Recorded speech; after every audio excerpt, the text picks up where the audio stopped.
What's up, ladies and gentlemen of YouTube? Boogie298 coming at you live once again through the power of the internet, and it looks like the folks over at TellTale Games are out of a job. The company is closing down, and a lot of games like Wolf Among Us 2 is just never going to come out.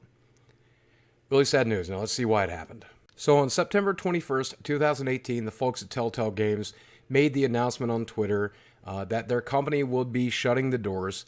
25 employees would stay on to fill the company's obligations to its boards and partners, but otherwise, they're pretty much putting on the brakes. They said it's been an incredibly difficult year for Telltale as we work to set the company up on a new course. Unfortunately, we ran out of time trying to get there. We released some of our best content this year and received a tremendous amount of positive feedback, but ultimately did not translate to sales. With a heavy heart, we watch our friends leave today to spread our brand of storytelling across the game industry. If you're unfamiliar with TellTale Games, they've been around since about 2005, developing a lot of story-based games. They had those old Sam and Max games, if you remember those. They made a game called Poker Night at the Inventory and a sequel to that involved like characters from Penny Arcade and from Borderlands playing poker. That's the very first one of their games I ever played. And of course, there's the famous Walking Dead series, as well as a ton of licensed games, like so many good licenses. And look, if you're the kind of gamer that doesn't mind sitting back and enjoying a story and making choices on how that story is going to go and how everything's going to progress, then this is a great series of games. If you are more of an action-oriented game or an arcade game player or a shooter game player, if that's your thing, you probably never played a Telltale game or probably didn't care for them, and that's probably one of the reasons Telltale had to close their doors. Regardless of the fact that it's a bit of a niche genre, The Walking Dead really exploded. It sold a total of 8.5 million copies in its lifetime.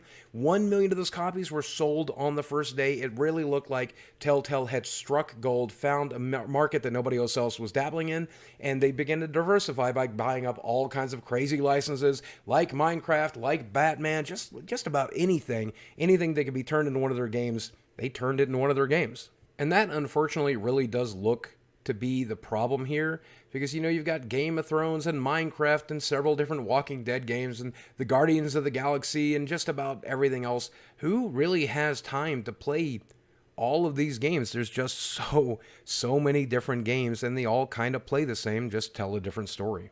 And The Walking Dead was at its hottest at the time that first game launched. By the time the second game launched, even though it continued the original story, I'm sure it got less sales. And because so many people are burnt out on The Walking Dead right now, they're so frustrated with the state of the main storyline of the main franchise, and even the secondary franchise as well. I can only imagine less people wanted to play the third series than ever. I imagine the pre-sales weren't very good, and that they weren't very good. It makes sense that they had to close the doors. But right in that Twitter post, they referred to the games that they made this summer, that released this summer. That's The Walking Dead: A New Frontier, Guardians of the Galaxy, the Telltale series, Minecraft Story Mode, Batman: The Enemy Within. Those are the games that didn't sell very well, I guess. And when I try to find those numbers on Wikipedia or elsewhere, I can't find sales numbers. So if they're not reporting sales numbers, then that probably means it didn't sell very well. And again, that's probably why they had to close their doors.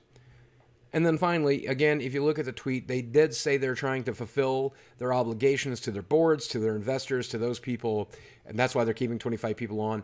It remains to be seen whether or not those 25 people are going to be finishing up The Walking Dead and getting it out of the door. Does that mean this third season of The Walking Dead won't finish? I think that's the biggest question, and some signs point to the fact that it may not. They may not finish this season of The Walking Dead. You may be left on a cliffhanger forever.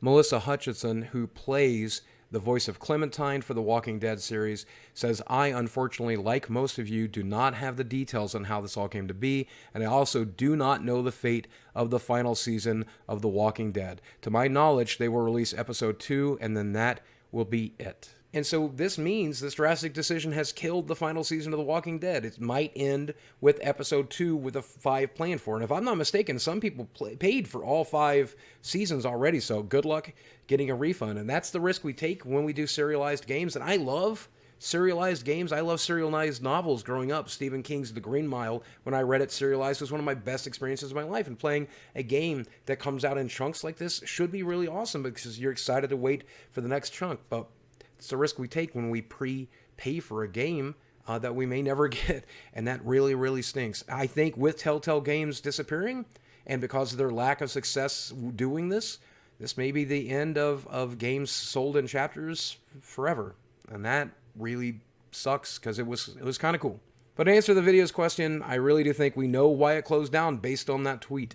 It looks like the board and the investors were frustrated and irritated that they weren't making as much money as they wanted, or maybe they were just barely breaking even. They didn't care about the fact that it was unique, niche-style games with beautiful stories and interesting stuff to do and interesting stories to tell. They saw those EA profits, they saw those 2K profits, they saw those Ubisoft profits, saw all those microtransactions profits, and probably said, that's what we want, and you're not doing it, so we're going to put our money elsewhere. That's the game industry these days. I just realized, too, by the way, for those of you who are excited about The Walking Dead, this does stink. For those of you who are waiting for Wolf Among Us 2, oh, that's never happening now. You won't even get to see a glimpse of that game. That is... Ooh, that's depressing for you guys. I'm really sorry. I think that's going to do it for this video. Why don't you hit that comment section and let me know, have you played any TellTale games? Did you enjoy them? Did you hate them? Was it not your style of game? Did you ever buy them? If you bought The Walking Dead final season, let me know how frustrated you are. I'd love to read it. While you're down there, drop a like on this video, hit subscribe, and hit that notification bell so you can get surprise quick little videos like this in your mailbox. And guys, as always, thanks for watching. I love you very much. And I'll speak with you again soon. And for all those people put out of work over there at TellTale, we're so sorry to hear it. A lot of game companies jumping to hire people. So I hope it works out.